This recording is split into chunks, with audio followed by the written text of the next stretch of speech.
अस्सलाम वालेकुम जी। आज का टॉपिक हमारे पास मैक्रो स्टेट या माइक्रोस्कोपिक स्टेट के बारे में है। फिर हम देखेंगे कि माइक्रोस्कोपिक स्टेट क्या होगी और माइक्रो स्टेट भी से कहेंगे इनका ताल्लुक क्या है। क्या मैक्रो से माइक्रो निकाली जा सकती है, माइक्रो स्टेट्स पे या मदद करती है मैक्रो स्टेट निकालने में, तो वो सारी डिटेल में बात समझेंगे। फिर थर्मोडायनेमिक प्रोबेबिलिटी देखेंगे डिस्टिंग्विश और इनडिस्टिंग्विश पार्टिकल्स में। फिर देखेंगे कि आया फर्दर किन फार्मूलों से हम ये निकाल पाते हैं इनका ताल्लुक, यानी माइक्रो स्टेट और मैक्रो स्टेट का ताल्लुक। तो शुरू करते हैं। सबसे पहला हमने जो चीज पढ़नी है दैट इज मैक्रोस्कोपिक स्टेट। इसे मैक्रो स्टेट भी कहते हैं। सादा सादा बच्चों के लिए डेफिनेशन ये होती है कि वो चीज जिसे हम नेकेड आई से देख सकते हैं वो मैक्रोस्कोपिक सिस्टम होता है। ठीक है। अब इसका मतलब आपके पास एक स्टेट ऑफ सिस्टम जिसे हम मैक्रोस्कोपिकली ऑब्जर्व क्वांटिटी से देख सकें, स्पेसिफाई कर सकें, समझा सकें, तो वो मैक्रोस्कोपिक स्टेट होगी। ठीक होगी, या मैक्रो स्टेट जिसे आप बोलेंगे। अब मैं एक मिसाल से समझाता हूं। मिसाल के तौर पे आपके सिस्टम है जिसमें लार्ज नंबर ऑफ पार्टिकल्स हैं। किसी एक वेसल्स के अंदर फिक्स वॉल्यूम है, प्रेशर है, टेम्परेचर है, टोटल एनर्जी ई है। तो इसका मतलब ये सारे फैक्टर्स हैं जिनकी मदद से आप स्पेसिफाई कर सकते हैं। ठीक होगी बात, यानी एक स्टेट ऑफ सिस्टम्स बता सकते हैं। तो इसका मतलब आपके पास स्टेट ऑफ सिस्टम जिन पैरामीटर से हम स्पेसिफाई कर रहे हैं वो लेबोरेटरी में मेजर किए जा सकते हैं। यानी कि वॉल्यूम मेजर किया जा सकता है, प्रेशर मेजर किया जा सकता है, टेम्परेचर मेजर किया जा सकता है। ठीक हो गया। तो ये मैक्रोस्कोपिक डिस्क्रिप्शन हो गई, यानी एक सिस्टम की स्टेट मैंने पढ़ी मगर मैंने उन क्वांटिटीज की मदद से पढ़ी जिनको मैं लेबोरेटरी में मेजर कर सकता हूं। ठीक होगी बात। तो ये पैरामीटर्स जो भी होंगे वो कुछ भी हो सकते हैं, वो रेफर एज अ होल पूरे सिस्टम के बताएंगे। वो मुझे किसी इनफरादी पार्टिकल का नहीं बता रहे, एज अ होल पूरा सिस्टम डिस्कस हो रहा है। ठीक है। और इसकी एक सबसे अहम बात कि जब हम सिस्टम इक्विलिब्रियम में होता है तो ये जो मैक्रोस्कोपिक कैरेक्टरिस्टिक है जिसमें प्रेशर है, वॉल्यूम है, टेम्परेचर, एनर्जी, ये टाइम से इंडिपेंडेंट होते हैं, यानी वक्त के साथ बदलते नहीं। कब? जब सिस्टम किस हालत में है? इक्विलिब्रियम की हालत में है। तो मुद्दे की दो बातें जो जहन में रखनी है, क्या? कि भाई आपके पास जो मैक्रोस्कोपिक डिस्क्रिप्शन होती है सिस्टम की वो उन पैरामीटर से बताई जाती है जिनको हम लेबोरेटरी में मेजर कर सकते हैं। अगली बात, ये पैरामीटर एज अ होल पूरे सिस्टम को डिस्कस कर रहे हैं, इंडिविजुअल किसी चीज को डिस्कस नहीं कर रहे। तीसरी बात, जब सिस्टम इक्विलिब्रियम में होता है तो ये वक्त के साथ बदलते नहीं, इंडिपेंडेंट होते हैं टाइम के। ओके होगी बात। ये था हमारे पास मैक्रो स्टेट। अब चलते हैं माइक्रो स्टेट की जानिब। अब सादा सी डेफिनेशन, वो सिस्टम जिसको हम नेकेड आई से ऑब्जर्व नहीं कर सकते, दैट इज माइक्रोस्कोपिक। अब अगर मैं इसकी प्रॉपर डेफिनेशन करूं तो आप कहोगे एक स्टेट ऑफ सिस्टम जो माइक्रोस्कोपिकली समझाया जाएगा, यानी एटॉमिक स्केल पे जाके हम उसकी मुकम्मल डिस्क्रिप्शन समझेंगे। यानी एक सिस्टम की स्टेट मैंने किन चीजों से, किन पैरामीटर की मदद से पढ़नी है जो एटॉमिक स्केल के ऊपर है, वो मुझे सिस्टम के बारे में इंफो देंगे। तो वो ऐसा सिस्टम जिसकी इंफो मुझे एटॉमिक स्केल डिस्क्रिप्शन से हासिल हो रही होगी, वो चीज कहलाएगी माइक्रो स्टेट। ठीक है। तो अब बहुत अहम बात है, इसका मतलब आपके पास जो माइक्रोस्कोपिक डेफिनेशन है वो इंतहाई डिटेल में आएगी, क्योंकि इंडिविजुअल इंडिविजुअल पार्टिकल्स को आपने डिस्कस किया हुआ है। तो इसका मतलब अब आपको हर पार्टिकल का इल्म होना चाहिए जो सिस्टम के अंदर है। ठीक होगी बात। अच्छा, तो अब इसको हम दो तरीकों से समझते हैं। माइक्रो को एक हम क्लासिकली मानते हैं, क्वांटम मानते हैं। मैं दोनों को बारी बारी लेके चलता हूं। तो क्लासिकली जब हमने पढ़नी होती है माइक्रो स्टेट, यानी अब आप सिस्टम के हर पार्टिकल की इन्फो लेना चाहते हो, तो आपको कोऑर्डिनेट्स चाहिए एक सम पर्टिकुलर टाइम पे। तो वो कौन से कोऑर्डिनेट्स होंगे, ये क्लासिकली हम डिफाइन करते हैं कि भाई माइक्रो स्टेट कैसे हम डिफाइन करेंगे क्लासिकली। तो हम कहेंगे अगर सिस्टम की स्टेट आप पोजीशन और मोमेंटा, तमाम पार्टिकल्स की पोजीशन, तमाम पार्टिकल्स का जो मोमेंटा होगा वो मिलके जो मुझे करेक्टर बताएंगे, जो सिस्टम की इन्फो देंगे, that is called micro state. तो इसका मतलब करदार किसका हुआ? पोजीशन। जैसे आप एक्स वाई कोऑर्डिनेट मानते हो ना, किसी एक पार्टिकल की पोजीशन एक्स एक्सिस के लॉन्ग, वाई एक्सिस के लॉन्ग, जी एक्सिस के लॉन्ग, तो इसी तरीके से आप मोमेंटा भी, यानी कि आपका एक्स एक्सिस के लॉन्ग मोमेंटा, वाई एक्सिस के लॉन्ग मोमेंटा, जी एक्सिस के लॉन्ग मोमेंटा।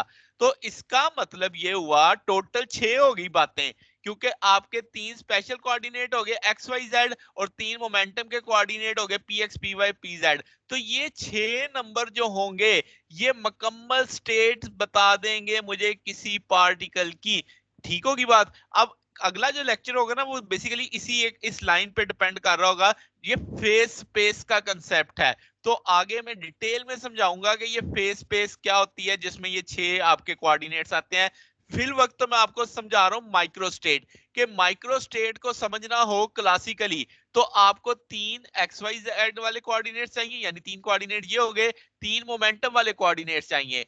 तो ये मिलके मुझे पार्टिकल की क्या बताएंगे, कंप्लीट स्टेट समझाएंगे। अच्छा जी, तो अब सिस्टम के अंदर एक तो नहीं होगा, सिस्टम में तो है ना पार्टिकल होंगे, तो इसका मतलब टोटल कितने नंबर कितने कोऑर्डिनेट्स हो गए, 6 एन कोऑर्डिनेट्स हो गए, जिनमें से 3 एन आपकी पोजीशन वाले होंगे और 3 एन आपके मोमेंटम वाले होंगे। बात समझ आ गई? ठीक होगी बात। तो इसका मतलब ये हुआ कि अब पार्टिकल्स तो रैंडम मोशन में, उनकी वैल्यू तो हर लम्हा क्या हो रही होगी, चेंज हो रही होगी। तो इसका मतलब ये जो माइक्रोस्कोपिक स्टेट है ये हर लम्हा क्या हो रही होगी, चेंज हो रही होगी। जबकि यहां पे मैंने क्या बोला कि आपके पास जब सिस्टम इक्विलिब्रियम में होता है तो ये इंडिपेंडेंट ऑफ टाइम हो जाती है ये पैरामीटर, जबकि यहां पे मैंने क्या बोला, ये कंटिन्यूअसली चेंज हो रहा है विद टाइम। समझ आ गई बात? तो अब आपको फर्क भी साथ साथ समझ आ रहा है कि मैक्रोस्कोपिक स्टेट पैरामीटर्स जो होते हैं वो वक्त के साथ साथ मुसलसल बदल रहे होते हैं, जबकि मैक्रोस्कोपिक जब इक्विलिब्रियम आ जाता है तो तब नहीं बदलते। ओके होगी बात, आगे चलते हैं। अब क्या जनाब कि हमारे पास चूंकि इतने ढेर सारे एन पार्टिकल हैं, यानी एक नॉर्मली लार्ज नंबर स्टेट्स बन जाएंगी और हर जो माइक्रोस्कोपिक स्टेट होगी वो कॉरस्पॉन्ड करेगी एक मैक्रो स्टेट को। अगर मैं सादा सादा लफ्जों में बोलूं तो एक मैक्रो स्टेट को हम समझते हैं किसकी मदद से, नॉर्मली लार्ज माइक्रो स्टेट्स की मदद से। क्या मतलब, अब इसका मतलब माइक्रो स्टेट्स मालूम होंगी तो हम मैक्रो स्टेट्स निकाल सकते हैं। तो स्टैटिस्टिकल का बुनियादी मकसद ही ये होता है, अगर कोई कहे ना आपका वन लाइनर बताओ कि स्टैटिस्टिकल मैकेनिक्स क्या है, तो वो वन लाइनर यही है कि माइक्रो स्टेट और मैक्रो स्टेट का बाहमी ताल्लुक। पूरी स्टैटिस्टिकल मैकेनिक्स की ये वन लाइन है कि ये बुनियादी मकसद है हमारा। ओके होगी बात। अब ये तो मैंने क्लासिकली आपको समझा दिया, अब जरा क्वांटम पे चलते हैं। क्वांटम में भी अब जाहिर है तमाम पार्टिकल्स, क्योंकि आपके पास जब अब माइक्रो का लफ्ज आ गया तो इसका मतलब एवरी पार्टिकल डिस्कस होगा। तो अब उसका आप एक वेव फंक्शन देखोगे जो एक पर्टिकुलर टाइम पे होगा। ठीक है, ये वेव फंक्शन आप सेकंड ऑर्डर पार्शियल डिफरेंशियल से निकालेंगे उसके पार्टिकल के कोऑर्डिनेट्स की मदद से। तो इसका मतलब क्वांटम मैकेनिक्स में जो ऑब्जेक्ट्स आप होंगे उनकी आर्बिट्रेरी इंटरनल एनर्जी नहीं होगी। क्यों? क्योंकि वो एक बाउंडेड सिस्टम में होंगे, उनकी एक वेल डिफाइंड एनर्जी होगी, यानी क्वांटम स्टेट्स। तो इसका मतलब ये हुआ कि जो एनर्जी ऑफ द सिस्टम है वो एक सर्टेन रीजन के अंदर क्वांटाइज्ड होगी। बात समझे? सादा सादा लफ्जों में बताता हूं कि आपने एक वेल डिफाइंड बाउंडेड सिस्टम देखा, उस सिस्टम के अंदर जो पार्टिकल होगा वो एक मखसूस एनर्जी लेवल रख सकता होगा, उसके अलावा उसके कोई एनर्जी लेवल पॉसिबल नहीं होंगे। तो क्वांटाइज का वर्ड लफ्ज समझ आ रहा है कि एक सर्टेन रीजन ऑफ स्पेस के अंदर इसकी सर्टेन अमाउंट, एक सर्टेन एनर्जी हो सकती है उसके पास, जिसको हम एनर्जी लेवल्स कहते हैं। ठीक होगी बात। तो अब क्या है, ये जो अलाउज एनर्जी होगी सिस्टम की वो एनर्जी लेवल, यानी आपके पास एक बाउंडेड स्टेट के अंदर जो जो पार्टिकल जो एनर्जी गेन रख सकता है, जो पॉसिबल है, जो उसे अलाउ की गई, that is called energy level. तो आपके पास जो कुछ स्टेट्स ऐसी होंगी जिनकी सेम एनर्जी होंगी, तो ऐसी स्टेट्स को क्या बोलेंगे, डीजेनरेट्स। ठीक हो गया। डीजेनरेसी लास्ट लेक्चर में भी मैंने डिटेल में समझाया है। तो अब आपको समझ आ रही है कि क्वांटम स्टेट में क्या होगा। क्वांटम स्टेट में आपके एनर्जी लेवल होंगे और कुछ आपकी स्टेट्स ऐसी होंगी जिनकी सेम एनर्जी होगी, और जो जितनी दफा 2 दफा 3 दफा हो गए उतने फोल्ड डीजेनरेसी कहलाएगी, तो वो स्टेट क्या कहलाती है, डीजेनरेट कहलाती है। तो आपके पास नंबर ऑफ डिस्टिंक्ट स्टेट्स, यानी अब जो अलग अलग हैं, corresponding to same energy level is called degree of degeneracy of level। यानी मिसाल के तौर पे एक एनर्जी लेवल पे 3 आपके पास स्टेट्स हैं, एक एनर्जी लेवल पे आपके 6 स्टेट्स हैं, तो वो जो 6 डिग्री ऑफ डीजेनरेसी लेवल होगा या 3 degree of degeneracy of level होगा, डिग्री ऑफ डीजेनरेसी लेवल होगा। बात समझ आ गई? तो इस तरीके से ये बात की जाती है। अच्छा, तो अब आगे चलते हैं। कि हमारे पास जो स्मॉल सिस्टम है हम उन्हें यानी वेरियस क्वांटम स्टेट्स और उनकी एनर्जीज के साथ मालूम कर सकते हैं, क्योंकि आपके पास छोटा सिस्टम है तो उसमें इतनी मुश्किल नहीं होती। मगर जब हम लार्ज नंबर्स को डिस्कस कर रहे होते हैं तो मामलात बड़े डिफरेंट हो जाते हैं। ठीक होगी बात। अब जरा इसको समझते हैं फार्मूले के लिहाज से कि भाई रिलेशंस क्या है माइक्रो और मैक्रो के अंदर। तो जब हम लार्ज एनर्जी लेवल सिस्टम की बात कर रहे होते हैं तो उससे क्या होता है, एनर्जी लेवल करीब करीब आ जाते हैं, उनकी जो मीन सेपरेशन होती है एनर्जी की वो इंतहाई कम होती है। ऐसे लगता है कि सारे एनर्जी लेवल साथ साथ ही जुड़े हुए हैं, क्योंकि वजह क्या कि नंबर ऑफ पार्टिकल ही अखीर है आपके पास। वो नंबर ऑफ पार्टिकल हर तरह की जो आपकी एनर्जी रखने वाला स्टेट होगी वो इतने क्लोज क्लोज हो जाएगी आपको लगेगा जैसे कंटिन्यूस मामला चल रहा है। ठीक होगी बात। तो मोस्ट डिटेल डिस्क्रिप्शन अगर हम कहें एन पार्टिकल्स की स्पेसिफाइड स्टेट की एन, तो हम उसका एक चार्ट बनाने का सोचते हैं। कैसे? हम सोचेंगे कि आपके पास वेरियस क्वांटम स्टेट जिनकी जैसे एक एनर्जी E1 है उसमें कितने हैं, E2 एनर्जी वाले में कितने हैं। तो ये जो डिस्क्रिप्शन होगी सारी जो एक चार्ट सा बनेगा ये मुझे स्टेट ऑफ द सिस्टम बताएगा। मैं नीचे करके दिखाता हूं, अभी आपको समझ आ जाएगी कि कैसे मैं एक चार्ट बनाऊंगा। अकेली माइक्रो स्टेट आपके किसी काम की नहीं है। तो अच्छा, अब जैसे मैं एक मिसाल से आपको जो चार्ट की बात कर रहा ना वो जरा समझाता हूँ। आपके समझो पार्टिकल आइडेंटिकल हैं, ठीक होगी बात। अब आपको इसका मतलब आपसे आपने जो प्रिसाइजली देखना है कि किस एनर्जी स्टेट में वो है। ठीक है, हम ये जानना चाहते हैं कि कितने पार्टिकल एक एनर्जी स्टेट में है, हम ये नहीं देखना चाहते कौन से पार्टिकल है वो। ओके होगी बात। अच्छा, जैसे मैं लिख रहा हूं N1 particle energy level E1 में है, डी जनरेसी G1 है। अभी मैं डी जनरेसी बताया था ना कि सेम एनर्जी लेवल मुख्तलिफ स्टेट्स ने ऑक्यूपाई किया होता है। N2 पार्टिकल है, एनर्जी लेवल E2 है और डी जनरेसी G2 है। अगर मैं एक चार्ट सा बना दूं तो Ni पार्टिकल होंगे एनर्जी लेवल EI में विद डी जनरेसी Gi। तो ये मुझे उसकी क्या बता रहा है, माइक्रो स्टेट बता रहा है सिस्टम की। क्या मतलब हुआ कि जो मैक्रो स्टेट है वो लेस डिटेल्ड है, यानी उसने इतनी इन्फो नहीं दी, उसने मुझे सिर्फ इतना बताया इतने पार्टिकल इतनी एनर्जी वाले हैं। ठीक है, जो अब माइक्रो स्टेट होती तो वो हर पार्टिकल को अलग अलग डिस्कस कर रहा होता। तो इसका मतलब ये लाइन बड़ी अहम है कि आपके पास कितने तरीकों से आप मैक्रो स्टेट अचीव कर सकते हैं, वो उसकी क्या कहलाती है, micro state of that macro state. ये बड़ी अहम लाइन है। जैसे मैंने यहां पे लिखा ना कि माइक्रो स्टेट अकेले किसी काम की नहीं है, मगर यहां से आप समझे बात को कि कितने तरीकों से आप मैक्रो स्टेट हासिल कर सकते हैं, उसे हम ओमेगा से जाहिर करेंगे। वो जो नंबर्स होंगे, वो तादाद जो होगी वो क्या कहलाएगी, micro state of that macro state. ठीक होगी बात। अच्छा, अब जरा इसको जरा डिटेल में फार्मूले बनाते हैं। तो ये जो क्वांटिटी आपने नंबर ऑफ वेज जिसको कहा ओमेगा कहा, इसे हम स्टैटिस्टिकल वेट भी कहते हैं, थर्मोडायनेमिक प्रोबेबिलिटी भी कहते हैं। अब इसके फार्मूले मैंने बनाने हैं। तो जितनी ज्यादा आपकी ये प्रोबेबिलिटी होगी, यानी जितने ज्यादा तरीके होंगे आपके पास, इसका मतलब आपके पास उतनी ज्यादा प्रोबेबिलिटी होगी मैक्रो सिस्टम को उस मैक्रो स्टेट में फाइंड आउट करने का। क्यों? क्योंकि ये आपके पास नंबर ऑफ वेज क्या बताएगा, मैक्रो स्टेट जो आपने किससे अचीव की है, यानी जो आपने अचीव की micro state of that macro state से। अच्छा जी, अब मिसाल एक दे देते हैं ताकि आपको समझ आ जाए। अगर वॉल्यूम V है, नंबर ऑफ पार्टिकल N है, टोटल एनर्जी E है, इन सारी तीन चीजों को आपने कांस्टेंट किया, तो इक्विलिब्रियम जो है वो अब कॉरेस्पॉन्ड करेगा किस से, यानी मैक्रो स्टेट से, जिसमें आपके पास प्रोबेबिलिटी मैक्सिमम होगी, नंबर ऑफ वेज मैक्सिमम होंगे। अब प्रिंसिपल समझ लें कि प्रिंसिपल ऑब्जेक्टिव स्टैटिस्टिकल मैकेनिक्स का क्या, possible distribution of particles among the various energy level and quantum states. यानी अब आपने जो प्रिंसिपल ऑब्जेक्टिव है, जो आपने लास्ट में तो पढ़ा ना रिलेशन है माइक्रो और मैक्रो का, अब वो मैक्रो और माइक्रो का रिलेशन अब आपको समझ आ रहा है कि आप micro states of macro state निकालेंगे, जितने तरीकों से आप मैक्रो स्टेट मालूम कर सकते हैं। यानी पहले मैं प्रेशर, एनर्जी, सारी चीजें थर्मोडायनेमिकली मालूम कर लेता था, मगर अब मुझे माइक्रोस्कोपिकली उनको जाना है मैक्रोस्कोपिक प्रॉपर्टीज तक। तो ये बेसिक है। तो इसमें मेरे बुनियाद क्या बनेगी, मुझे पॉसिबल डिस्ट्रीब्यूशन चाहिए पार्टिकल्स की, कि पार्टिकल कौन सी डिस्ट्रीब्यूशन अख्तियार करते हैं वेरियस एनर्जी लेवल्स के लिए और क्वांटम स्टेट्स के लिए। तो वो शुरू देख लेते हैं। हम कहेंगे कि अगर डिस्ट्रीब्यूशन पार्टिकल्स की क्वांटम स्टेट्स में हमें मालूम हो, ठीक है, यानी डिस्ट्रीब्यूशन कौन सी चल रही है, तो मैक्रोस्कोपिक बड़े आराम से प्रॉपर्टी निकाली जा सकती है।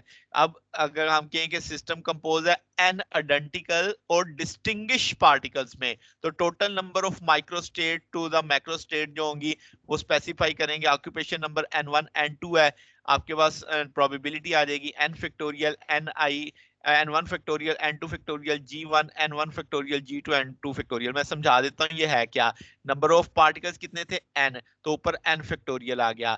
अब आपके पास जो ऑक्यूपेशन है, जिन एनर्जी स्टेट्स में वो ठहरे हुए हैं, जिन एनर्जी लेवल्स में वो ठहरे हुए हैं, अब ढेर सारे हैं ना, उनमें से n1 फैक्टोरियल एक एनर्जी लेवल में है, n2 फैक्टोरियल एक एनर्जी लेवल में है। अब G1 फर्स्ट डीजेनरेसी थी तो इसकी पावर n1 आ जाएगी। मिसाल के तौर पे अगर n1 में 3 है तो इधर आपके पास यानी 3 फैक्टोरियल, तो इधर G1 की पावर यानी 3 आ जाएगी आपके पास।